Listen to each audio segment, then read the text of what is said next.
ખાઈ લીધા ગોળધાણા?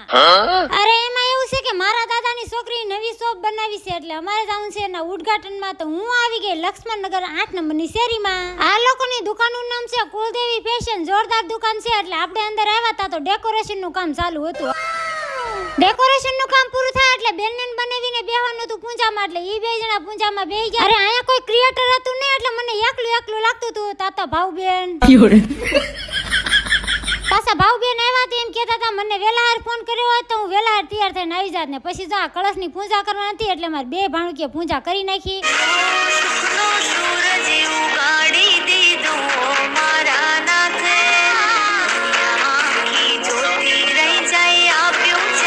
Ribbon cutting કર્યું એટલે બધાને ગોળધાણા ખવડાવવાના હતા. ગળું મોઢું કરાવવું પડે ને. ગોળધાણા ખાઈને પછી ચેવડા પેંડા ખાવાના હતા. ભાવબેન કે બે ડીશ તમારે ખાઈ જવાની છે. અરે મારાથી થોડી ખૂટે.